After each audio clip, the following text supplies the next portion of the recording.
en la zona cero.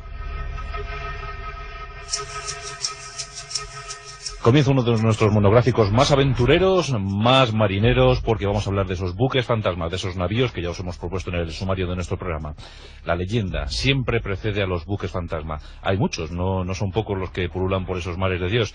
Hay muchos barcos, muchas historias de marineros, a lo mejor menos en este siglo XX, pero alguno vamos a poder rescatar. Seguro que no te hace falta acercarte a ninguna taberna de ningún puerto para poder averiguar cómo está la aventura y cómo está la leyenda en cualquier mar que quieras conocer. Y aquí están nuestros aventureros, nuestros marineros. Jesús Callejo, ¿qué tal? Buenas noches. Hola, muy buenas noches. Extraído del siglo XV, con muchas leyendas que contar. Disfrazado de holandés errante. Y Carlos Canales, que era un bucanero, luego pasó a filibustero y al final se quedó en pirata. ¿Qué tal, Carlos Canales? La progresión es la progresión. Buenas noches. Claro, primero empezaste asando carne en una parrilla, porque se llamaban bucanero, y luego ya pasaste a pirata. Bueno, pues, señores, tenemos uno de los monográficos clásicos dentro de la zona cero. Hay que hablar de buques fantasma, de navíos fantasma, aunque también hay algún submarino, como ya referiremos.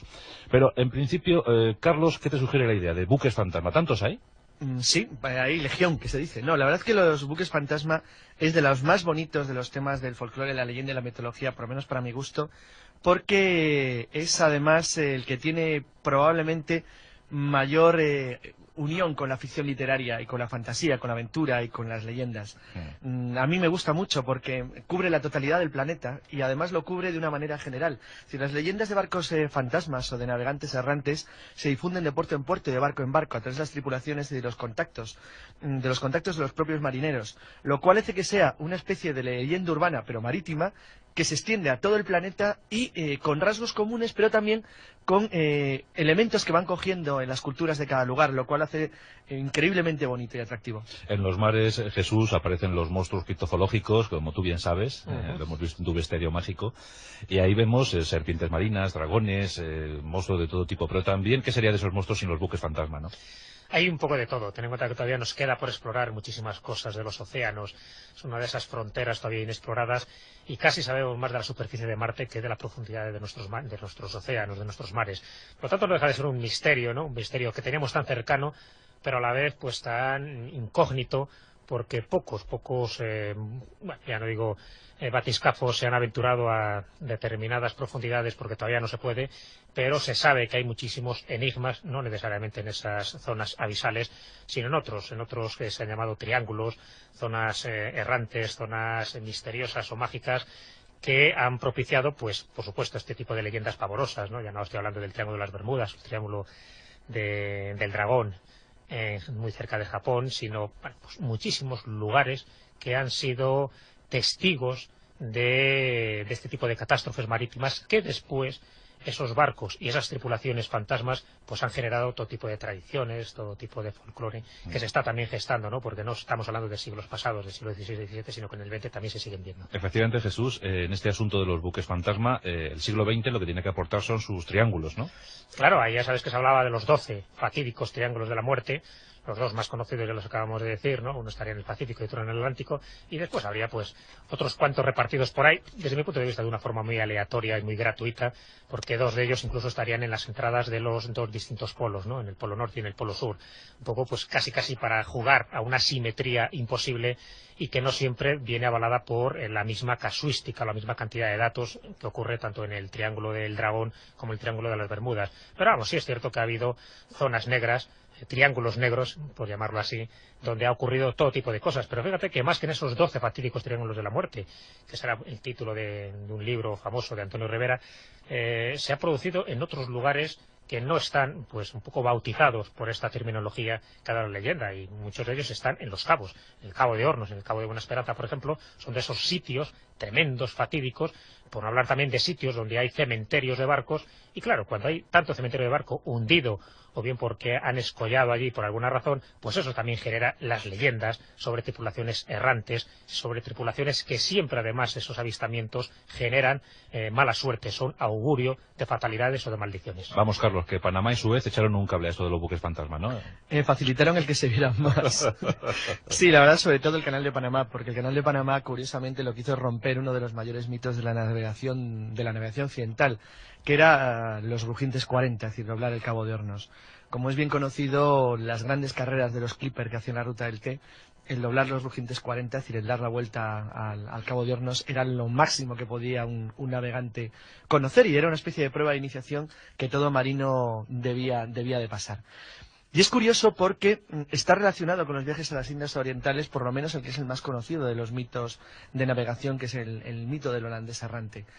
Yo diría que los mitos de navegación básicamente los podríamos dividir en tres. Si nos olvidamos de los monstruos marinos, la posibilidad de que se tratara de escrituras criptozoológicas o cualquier otra cosa.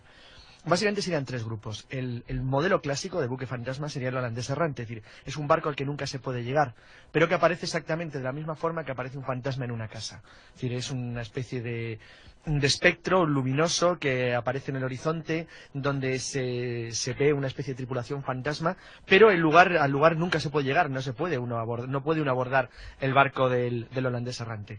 El segundo modelo, que para mí es el más interesante y sin duda alguna el más misterioso, porque hay muchos casos y son a cual más inquietante. Es decir, si hay uno de los lugares misteriosos donde me gustaría haber estado, es cuando el bergantín Goleta de Gratia se acerca al costado del mar y celeste, y luego contaremos la historia, y la tripulación entra en él y lo que se encuentran. A mí me parece fascinante. Sí. Y el tercer modelo sería el más de moda actualmente, porque bueno, si creemos en la forma en que se generan las leyendas urbanas, yo apostaría por una serie de lugares que luego citaría, donde tarde o temprano van a aparecer buques fantasmas, que sería el modelo de las embarcaciones de tipo militar que durante las guerras mundiales y posteriormente en la Guerra Fría han generado casos de naves fantasmas. Yo he traído una de las más emblemáticas, que es la del U-65, submarino alemán de la Primera Guerra Mundial, y creo que cada uno de estos casos nos puede valer, como algunos que ha traído Jesús de Los Cabos, para poder explicar el fenómeno de los buques fantasma. Los buques fantasma en nuestros monográficos Zona Cero. Pero Jesús, ¿qué está diciendo este Carlos Canales, el holandés errante? ¿Pero eso no era una ópera? También. Y el judío errante. El judío errante. Que eso no era una ópera, pero en el fondo lo que nos está indicando con ese nombre es que el mito es mucho más antiguo que los supuestos datos históricos que vienen un poco a avalar esa historia. Y cuando se habla del holandés errante, por supuesto que se hablan de siglos, y se hablan de capitanes holandeses, y se hablan de datos geográficos muy concretos para intentar dar credibilidad, pero vamos, desde luego la historia se remontaría pues a muchísimos siglos atrás, porque no deja de ser una leyenda que se va fomentando a medida que van pasando los años. Pero bueno, el hecho de que se llamara el holandés errante y no el judío errante, que ese siempre se le asocia más a la tierra, y aquí estamos hablando ya de territorios acuáticos, pues surge en el siglo XVII con el capitán holandés Hendrik van der Decken. Este era el nombrecillo de este capitán osado, temerario, empeñado en bordear el Cabo de Buena Esperanza, y recordamos a todos que está al sur de África, sí, pues a toda costa, ¿no? Este era muy temerario hasta el punto de que se le atribuye una de las frases, cuando la tormenta pues prácticamente hacía impracticable la navegación por estas latitudes, se le hace, una de las frases que él dice es: aunque me lleven a la eternidad, yo paso por este cabo, el Cabo de la Buena Esperanza. Y efectivamente parece que hizo una especie de trato con el diablo, y el diablo le tentó, le dijo, bueno, pues si se atrevía a desafiar la voluntad de Dios. Él dijo que sí, con tal de cruzar o de doblar este cabo. Y la leyenda cuenta que la maldición cayó sobre él, y esto es lo que hizo que al meterse en el centro de esta tormenta, pues esté navegando hasta el día del juicio final. No olvidemos que en el siglo XVII los holandeses estaban muy empeñados en el asunto sudafricano. En 1652 se establecen en la zona, y bueno, esta leyenda yo creo que también fue muy comentada, ¿no?, en su tiempo. Sí, porque además Jesús ha contado la primera de las variantes, que es la variante del desafío. Es decir, el capitán, en este caso Van der Staten, desafía al Todopoderoso, a Dios, diciéndole que él puede pasar el cabo en contra de su voluntad. Que en realidad es el desafío holandés, ¿no? Claro, hay una segunda que es una leyenda, que esa sí que está relacionada con el Cabo de Buena Esperanza y el establecimiento de la colonia del Cabo. Es de un capitán que se llamaba Barend Fock, que se supone que era capaz de llegar con sus veleros desde Ámsterdam hasta Batavia, es decir, hasta la actual Yakarta, en las Indias Orientales, en solamente 3 meses. Como aquello se consideraba absolutamente, y de hecho lo era, imposible, se pensaba que tenía un trato con el diablo y que había vendido su alma al mejor estilo de Fausto. Es decir, que es la variante de la venta del alma. Pero es que por si fuera poco, todavía hay una tercera, que es con el nombre que ha decidido Jesús, Van der Decken, en el cual el caso es similar a los dos. Es decir, hay un reto a Dios y al mismo tiempo hay una venta del alma. Es decir, si tú no eres capaz, o tú eres capaz de impedir que yo pase esta tormenta, yo le vendo mi alma al diablo, pero voy a pasar. A cambio viene luego la maldición. Todas las leyendas tienen siempre la misma consecuencia. La maldición es consecuencia de una acción malévola o maluta, como tú dirías. Sí. que condena en este caso a Van der Decken a navegar por el planeta hasta el fin de los tiempos, aunque esto del fin de los tiempos, como luego diré al final, está un poco patizado por la realidad de los últimos años. Bueno, ¿y se ha visto este buque del holandés errante? Se ha visto y en varias ocasiones, tanto en el siglo pasado, bueno, ahora ya cuando se habla del siglo pasado, tanto en el siglo XX Sí. como en el siglo XIX. ¿Hace un par de siglos? Sí, hace un par de siglos, quedaba así como un poco lejano, pero no Sí. tanto. Y además, pues, prestigiosos testigos. Uno de ellos fue el futuro Jorge V de Inglaterra, cuando aún era príncipe, ¿no? Entonces anota en el cuaderno de bitácora del Inconstant, que era el buque en el que él navegaba, un 11 de julio de 1881, y estaba navegando más o menos a la altura de la costa australiana. Y anota esta descripción de lo que él sabe que es el holandés errante. Dice: a las 4 de la mañana, el holandés errante, y utiliza las mismas palabras, cruza ante nuestra proa. Emite una extraña luz fluorescente, como la que debe irradiar un barco fantasma. En medio de la luz se dibujan claramente los palos y las velas. Es decir, aquí estamos hablando de una visión presenciada por el príncipe Jorge y 13 tripulantes del Inconstant. Y bueno, ya hemos dicho antes que el ver o toparse con este barco era augurio de mala suerte. El hecho es que aquel mismo día 11 de julio, el primer marinero que vio el buque fantasma falleció al precipitarse desde lo alto de un mástil. Y poco después, el comandante que mandaba la escuadra corría igual suerte. La maldición se estaba aplicando, por supuesto los marineros así lo creyeron. Pero no solo se ha visto en el mar, también en tierra ha sido visto el holandés errante, o lo que ellos creían que era el holandés errante. Tengo reseñados aquí dos de los avistamientos del siglo XXI. Uno es en la playa de Glencairn, en el sur de Ciudad del Cabo, que lo vieron un centenar de personas en marzo de 1939. Y en septiembre de 1942 lo vieron 4 personas durante nada más y nada menos que 15 minutos en la azotea de su casa en la Ciudad del Cabo. Que los avistamientos son frecuentes, con mayor o menor credibilidad, pero bueno, el testimonio del futuro Jorge V me pareció interesante. ¿Esto qué quiere decir? ¿Que aquel suceso trágico del holandés errante quedó impregnado en el ambiente, quedó impregnado en el éter, y de vez en cuando aparece según condiciones climatológicas? Se trataría de una aparición fantasmal. Lo curioso es que es una aparición fantasmal de carácter global, cubre todos los mares del mundo y todos los océanos. Y además siempre presenta la misma característica. Como Jesús ha citado la observación del que luego fue rey Jorge V de Inglaterra cuando daba la vuelta al mundo como alférez de la Royal Navy, yo voy a citar lo que dijo el capitán de la Bacante, que era la nave escuela, en su cuaderno de bitácora. Dice: 4 de la mañana a la altura de las costas australianas. Una luz ha brillado en la oscuridad y a 200 metros más o menos surgió cortándonos el camino como un bergantín. Rodeado de un halo rojizo siniestro, los mártires a las vergas del buque fantasma se destacaron claramente en esta extraña luz fosforescente. Duque de York, 11 de julio de 1881. Bueno, esto que es un documento real que se conserva... Aquí no hay, esto no es una situación de locura transitoria o que afectara de golpe a toda la tripulación. Jesús ha contado luego una serie de extrañas casualidades que se produjeron. Bueno, hubo una más, y es que esa semana murió también el almirante de la flota de las Indias Orientales británicas. La verdad es que las apariciones del holandés errante con esta característica, porque tiene que tener esta, se han continuado, por lo menos de una manera bastante clara, o que se conozca por cuadernos de bitácora, declaraciones de los capitanes, donde los testigos sean serios, al menos hasta 1942. Pero fíjate qué curioso, que la última aparición fue en Mully Point, que está al lado de la Ciudad del Cabo, y lo vio un barco, pero se vio también desde tierra. Lo pudieron ver las personas que en aquel momento se encontraban junto a los acantilados que rodean la ciudad sudafricana. Lo cual no deja de ser, por lo menos para mí, curioso que la última aparición reconocida o vista haya sido en el lugar donde la leyenda nació. ¿Qué suele hacer el buque del holandés errante? Solamente aparecer y presentarse y luego desaparecer, ¿no? Sí, lo que hace es eso, tener una aparición... No hay abordaje, no hay nada. Espectral, por supuesto, no hay abordaje porque es una nave intangible, se puede ver, pero los pocos intentos que se han hecho para acercarse allí, digo los pocos intentos porque ya es una nave bastante pavorosa que la gente intenta huir de allí, no acercarse por ese augurio, ¿no?, de mala suerte que proporciona todo el que ve, no solo el que la ve, sino ya no te digo si intentas abordarla. O sea, ver el buque del holandés errante significa mala suerte. Ya es mala suerte, sí, pero eso pasa en general con casi todos los fantasmas. Te acordarás que alguna vez hemos hablado de la Santa Compañía y solo ver la Santa Compañía en los bosques gallegos, ya es síntoma de que puedes formar parte de ese cortejo fúnebre en poco tiempo, y mucho más si se dan una serie de características como recoger la estadea o recoger alguno de los calderos, o sencillamente que te toque un miembro de esa procesión espectral. Aquí ocurriría un poco lo mismo, pero dentro del terreno marítimo. Por lo tanto, ver un fantasma ya es mal síntoma, porque uno siempre piensa que él va a ser el siguiente.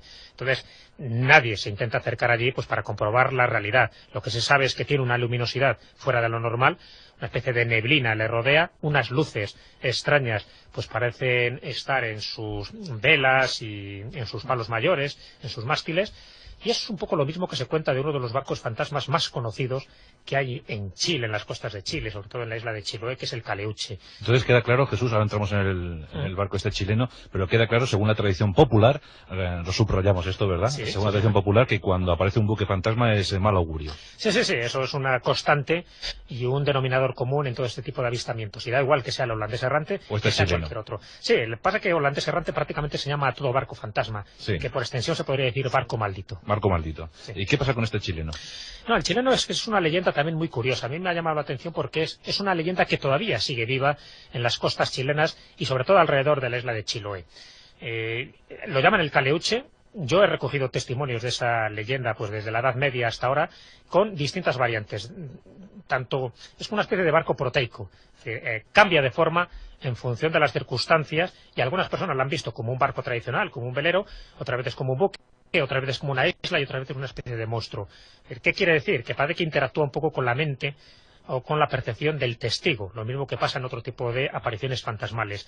Y el Caleuche, lo sorprendente es que también se la relaciona con actividad o fenomenología OSNI, es decir, objetos submarinos no identificados, porque se ve que se sumerge, que emerge, que tiene una serie de luces alrededor de este supuesto barco, que no siempre, ya digo, conserva la misma forma de un barco, sino que a veces sería pues un poco lo que sería una nave submarina, un tipo, bueno, pues bastante tecnológico. Han dicho que se oyen voces dentro, músicas y luces cambiantes, que es lo que le hace dar ese aspecto pues bastante misterioso. ¿Qué quiere decir con algunas interpretaciones actuales que se han hecho de este mito? Pues que a lo mejor nos estamos encontrando no ante una variante del holandés errante llamado Caleuche, que sí formaría parte de la leyenda, sino que nos encontraríamos ante un tipo de nave extraña, submarina, que circunnavega pues por todas esas latitudes con algún propósito todavía no esclarecido, pero sí es bastante sospechoso, por lo menos para mí, y esta es una especie de hipótesis que yo aquí aventuro. Los avistamientos del Caleuche se dan en las mismas zonas donde se producen también avistamientos de ovnis y de osnis, y también donde supuestamente ahora está pues esa supuesta hermandad extraterrestre de los Hidden Ship, y donde hay una especie de conspiraciones y de órdenes negras alrededor de Valparaíso y de otro tipo de localidades, y también, como no, muy emparentadas con ese supuesto núcleo neonazi que estaría sentado en las costas chilenas. Es decir, muchas veces sabes que se apoya uno en la leyenda para intentar seguir prolongando un mito gracias al cual pues es mejor para pasar desapercibido y aprovecharse de esas consecuencias. Entonces el Caleuche no me extrañaría que sea una vieja leyenda de un barco fantasma que sigue aprovechándose para hacer de las suyas en las costas chilenas, en algunas. Es verdad. Las costas chilenas. Una leyenda mutable. Claro, Claro, todas ya las leyendas suyas. lo son. Las leyendas van, cuando tienen fuerza y son serias, suelen, cuando digo serias, quiere decir que influyen en la población, suelen adaptarse a la forma de pensamiento de la gente. Tienen una gran adaptabilidad social. Estaba pensando que, claro, que los barcos fantasmas, cualquier barco fantasma es atribuido en principio, como ha dicho Jesús muy bien, al holandés errante. Los puros del holandés errante serían las apariciones de la costa surafricana o de la zona del Cabo de Hornos, que es donde más hay. Yo voy a citar ya casi para acabar con el holandés errante dos muy curiosos. Sí, bueno, y decía a nuestra audiencia, ¿el caso fue real? Se cree que sí, por lo menos uno de los marinos, Barent Fogg, vivió. Era famoso porque efectivamente en los registros de la Compañía de las Indias Orientales daba unos grandes registros de éxito en sus viajes a Batavia, es decir, a Yakarta. Pero la verdad es que no hay una prueba clara de que el holandés errante sea realmente él, porque realmente lo que se basó toda la leyenda que hoy conocemos del holandés errante, que no era más que una leyenda oral, fue la transcripción que hizo un poeta alemán, Heinrich Heine, muy acostumbrado además al mundo de los elementales y las hadas, que escribió una leyenda basada en el mito de la venta del alma. En este caso luego lo cambia a través de que puedan resucitar a su amante, que es en lo que luego se inspira para la famosísima ópera que hizo Richard Wagner. Pero vamos, en cualquier caso, como la variante escrita es ya del siglo XIX, de 1830, realmente no podemos saber si se inspiró de verdad en un marino real o si fue una especie de unión de las leyendas que había en los puertos que tocaban los barcos de la Compañía de las Indias Orientales. Como las cosas de la zona cero, Carlos, de todo hay. Claro. Iba a decir que fijaros que para la visión más numerosa que se conoce en la historia del holandés errante se produjo en 1939 en la costa también de África del Sur, muy cerca del Cabo, en el sureste, y lo vieron en una playa. Lo vieron más de un centenar de testigos, y estoy hablando del año 39, del pleno siglo XX, y que vieron todos, y además fue una especie de visión común, lo cual es una especie de algo que afectó a la psicología de todo, bueno, a la capacidad de ver de todos los que estaban allí, y fue una nave que describieron con todas sus velas desplegadas, siempre lleva las velas desplegadas aunque haya viento, que cruzó el mar aunque no había brisa, y desapareció rápidamente en el horizonte. La visión es casi exactamente igual que la que en 1887 hizo la tripulación de un velero americano que hacía la ruta entre San Francisco y Shanghái, el Orient, que divisó un velero de 3 palos alumbrado por una luz blanca, y es el único caso conocido en que intentó abordar el barco. Intentó por aproximarse. En ese momento la luna que había por la noche fue tapada por unas nubes, quedó todo en la oscuridad, y cuando las nubes abandonaron la luz de la luna ya no había nada. Caramba, pues son historias además de muy terribles y tenebrosas, pero son hermosas, ¿eh? Tienen un fondo de hermosura que son de las que se cuentan luego en un puerto. Si el siglo pasado no se lo imagina muy bien. Efectivamente. Bueno, Jesús, él no lo va a confesar, pero yo te cuento que Canales fue pasajero del Mar y Celeste, ¿sabes? Cuéntale tú la historia, aunque no la quiero reconocer. Cuento un poco la historia, sí. A lo mejor era el cocinero. Era el cocinero. Con el único superviviente del Mar y Celeste, y su testimonio va a ser muy valioso. Así que pongan antecedentes y después él que nos cuente qué hizo con la tripulación. Muy bien, Jesús, muy bien. Situémonos un 5 de diciembre de 1872. Este es mayor ya, Carlos, ¿eh? Ya es mayor. Soy un poco mayor. Nos diga el secreto de la inmortalidad que él tiene. Sí. Bueno, pues ese día el velero Dei Gratia encuentra en una travesía que está haciendo hacia Gibraltar, desde Nueva York, un bergantín de dos mástiles que no daba señales de vida. Muy bien, hasta ese momento pues hace una especie de saludo de cortesía, no contestan y se acercan allí a ver qué ocurre. Y lo que ocurre es que la nave está totalmente vacía, navegando a la deriva, con un timón girando al unísono con los golpes de mar y con unas velas colgando flácidas, ¿no? O sea, algo muy extraño, porque estamos hablando de un bergantín que no tiene mucha eslora y por lo tanto es fácil de saber si hay alguna persona viva. El hecho es que en el interior todo estaba en perfecto orden. Las pertenencias personales de la tripulación, la ropa tendida en una cuerda, sartenes con restos de comida, una mesa con platos de comida empezada pero no terminada. Se sabe que habían comido gachas y en algún caso un huevo duro a medio comer. Una botella de jarabe para la tos estaba abierta, como dispuesta para ser ingerida. Una máquina de coser con ropa de niño a medio coser. En el camarote del primer oficial había una hoja de papel con cálculos no terminados, a mitad de una suma en concreto. En fin, el hecho es que el bote tenía todas las características, este bergantín tenía todas las características de que algo extraño había pasado, pero ese extraño no estaba precedido de ninguna violencia, porque el bote salvavidas del bergantín colgaba de sus poleas. Entonces, aquí empieza el misterio, y el misterio es qué fue de esa tripulación que súbitamente parece que había desaparecido, dejando todas sus pertenencias tal cual, sin signos de violencia, pero con unos indicios bastante característicos, y eso es lo que alimentó la leyenda posteriormente. Pero el hecho es que no había, ya digo, ningún signo de violencia ni motín. La carga de alcohol, un alcohol desnaturalizado del bergantín, ni más ni menos que 1071 barriles, no había sido tocada, ni su caja fuerte violentada. Por lo tanto, el motivo del robo también quedaba descartado. Caramba. ¿Y cuántos tripulantes y pasajeros se supone que iban a bordo del bergantín? 11. 11. ¿Qué indicios hay? Mira, yo he recogido 3 indicios que me parecen bastante significativos y creo que sería bueno exponer ya sobre la mesa. Sí. Lo más extraño que se encontró en este bergantín eran unos surcos hechos en los costados de la nave a 1 metro por encima de la línea de flotación y de un par de metros de largo. Esos surcos. Los surcos que no eran, por supuesto, de... Surcos que habían horadado la madera. Sí, que la habían horadado. Sí, eran marcas. De 2 metros de longitud y muy bien, no sé qué pintar.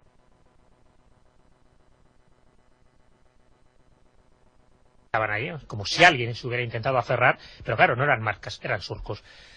Segundo indicio bastante llamativo. En el diario de a bordo se contenían anotaciones hechas hasta el 25 de noviembre, es decir, 10 días antes. y la posición del buque por entonces estaba a unas 400 millas de distancia del lugar en el que había sido hallado. Cuando el velero de Gratia lo encuentra el 5 de diciembre, lo encuentra entre las Azores y Portugal. Aquí hay que desmentir una de esas leyendas que decía que el Mar y Celeste había desaparecido en el Triángulo de las Bermudas. El Triángulo de las Bermudas, como ves, estaba muy distante del lugar donde había aparecido. Y tercer indicio. La chalupa, una chalupa que había estado amarrada en la escotilla principal, no estaba. Pero es que tampoco estaba ni el cronómetro ni el sextante. Esos son los únicos objetos que se echaron en falta y objetos, como sabes, indispensables para la navegación. ¿Y estas marcas perjudicaron de alguna manera al barco? En absoluto. En absoluto. Cuando el de Gracia llega a las costas de Gibraltar el 12 de diciembre de 1872, y al día siguiente el Mar y Celeste, el capitán del Gratia, Moorhouse, lo primero que hizo es que, como no conocía bien las leyes del mar, comunicó al departamento del almirantazgo en Gibraltar lo que había ocurrido. Automáticamente se abrió obviamente una investigación. O sea, el barco fue remolcado. Sí, no, llegó tripulado por el segundo oficial, por Oli de Bo, que era el segundo oficial del Dei Gratia. Llegó a Gibraltar 24 horas después del barco principal. No había absolutamente ningún daño. Lo primero que se pensó, que es lo primero que pensó el procurador Soli cuando interrogó al capitán y al primer oficial del Dei Gratia, era que el Mar y Celeste había sido, había sufrido una terrible tempestad que hizo que de alguna manera la tripulación y los pasajeros desaparecieran. Pero lo que ha contado Jesús al principio rompe completamente cualquier posibilidad. Es decir, la comida y todo estaba intacto. Estaban las ropas, los zapatos, humeaba, es decir, una tempestad deja el barco un poco alborotado. Efectivamente, ¿no? Estaba en perfecto estado de navegación. De hecho, podía navegar tranquilamente, como demostró Oli de Bo al llevarla hasta Gibraltar. Estaba abundantemente aprovisionada y nada indicaba que hubiera alguna razón para abandonarla. Lo único anómalo que se encontró, lo único, aparte de lo que ha citado Jesús de la desaparición de algunos objetos y elementos de navegación como el sextante, fue las famosas hendiduras de 10 milímetros de profundidad de una anchura de 32 que en 2 metros del costado por encima de la línea de flotación parecían haber sido hechas más o menos como muy tarde, 1 o 2 días antes de la fecha en la que el Dei Gratia llegó hasta el barco. Es decir, es posible que el barco no llevara abandonado ni siquiera 24 horas, quizás menos, cuando el barco llegó hasta su lado. Si hubieran ido en una balsa o se hubieran refugiado en una de las naves, que por otro lado era difícil, puesto que estaba allí, dentro del propio barco, los hubieran encontrado. Lo que sí llamó la atención es que algunos objetos del Mar y Celeste, cuando el Dei Gratia hizo una especie de un círculo de exploración para ver si encontraba algo que llamara la atención, encontraron algunos objetos flotantes que sí pertenecían al Mar y Celeste, pero que no parecían indicar que el barco hubiera sido abandonado de una manera violenta, sino que todo daba a entender que por alguna razón el barco fue abandonado de una manera muy tranquila, en la cual, y eso es lo más sorprendente, porque el fenómeno del Dei Gratia y los libros sobre el Dei Gratia han continuado hasta prácticamente ya, todavía hoy, se sigue escribiendo sobre él, hay 2 cosas que yo quería también citar. Primero, ¿qué es lo que alegó Moorhouse en su defensa cuando luego la prensa inglesa la acusó porque se descubrió, y eso es muy interesante, que él era amigo del capitán del Mar y Celeste? Es un tema que salió a la prensa británica rápidamente al cabo de unos meses, pero no hay que olvidar 2 cosas. Primero, no parece haber precipitación en la marcha del Dei Gratia. Todo se hace de una manera ordenada y tranquila. En la marcha del Mar y Celeste. Es decir, del Mar y Celeste. Es decir, la famosa idea de que fue un ataque de pánico inesperado no tiene ninguna lógica. Cuando alguien sufre un ataque de pánico inesperado, por lo menos lo que intenta de una manera u otra es ver qué necesita en una situación de extrema gravedad. Eso no ocurre. Y la segunda es más curiosa todavía. Lo poco que faltaba parece indicar que de una manera u otra los tripulantes del Mar y Celeste pensaron que iban a volver. Es decir, que no se iban, que era una especie, pues como de visita, o algo temporal, o que en cualquier caso lo que tenían en el barco, donde iban, que esa es una teoría muy moderna, no lo iban a necesitar. Entonces, esas marcas, Jesús, aparecían tanto a babor como a estribor. Sí, ambos. O sea, como si el barco hubiese sido sujetado por algo. Claro, eso después justificó una de las muchas teorías o explicaciones absurdas que se dieron. Pues se dieron muchísimas, ahora si quieres contamos algunas. Sí.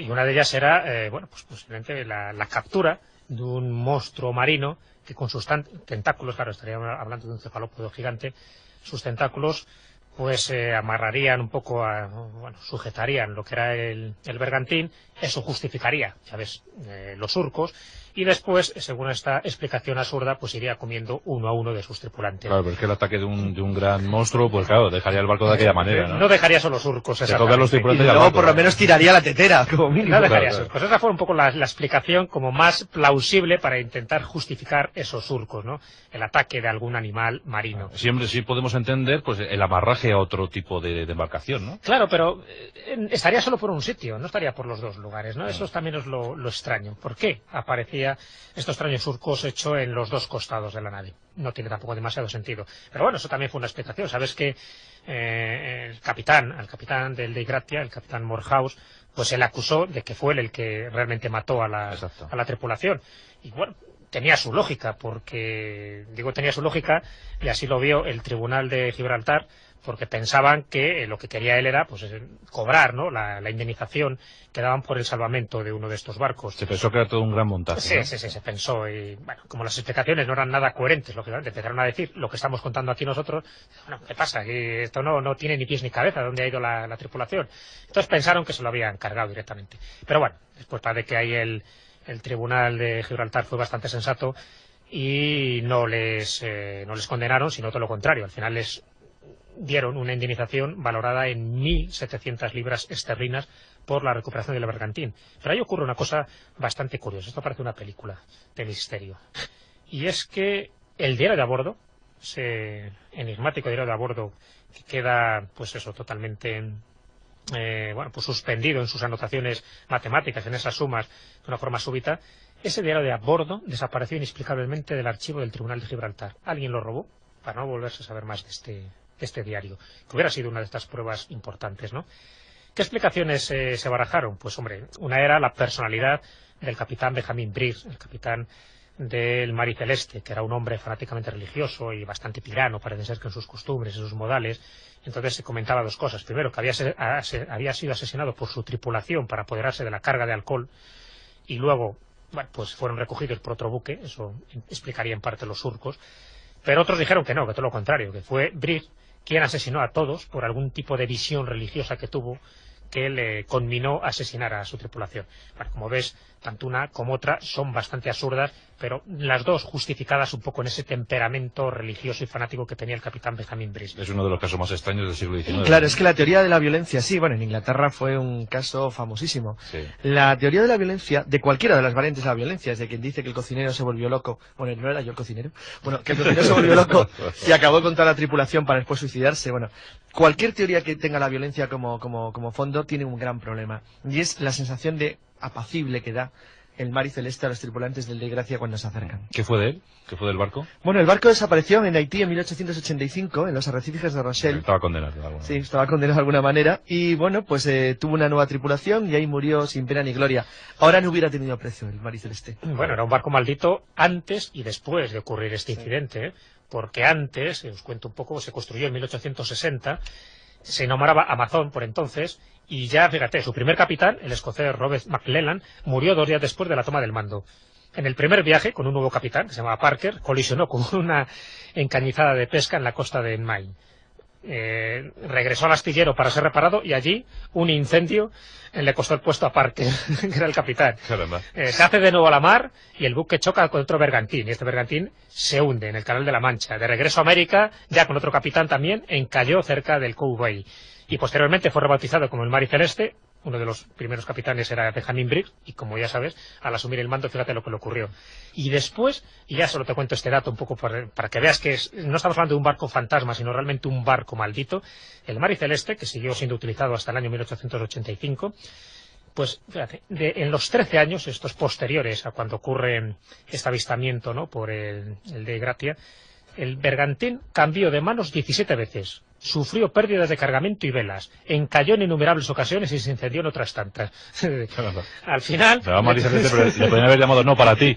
El que subía a bordo de ese bergantín tenía los días contados. Qué desgracia del Mar y Celeste. Es curiosamente el caso del U-65. Es el U-65. Ah, es verdad. Bueno, aquí tenemos un caso de submarino, ¿no? Claro, le iba a tocar, pero no solo por ser un submarino, sino porque reúne todas las condiciones del Mar y Celeste, menos que siempre se encontró a su tripulación.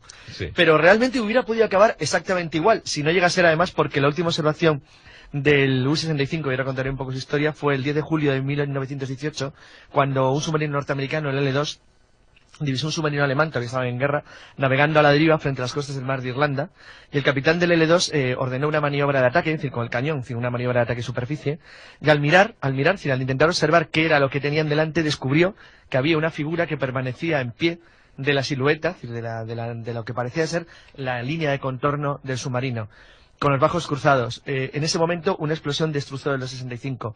Lo que nadie ha entendido jamás es que en aquel entonces no podía haber ningún capitán sobre la cubierta del U-65. Cuento un poco su historia. Sí, cuenta. El U-65 era un submarino alemán, un submarino de escolta para ataque en costa poco profunda, de los primeros submarinos modernos de la Primera Guerra Mundial, que dio una extraña historia desde antes de votarlo, porque cuando lo construyeron en Bélgica, no en Alemania, aunque era un encargo del gobierno imperial alemán. Una viga que iba a la cubierta de eslora mató a un obrero, que fue el primero de los muertos del U-65. Empezamos.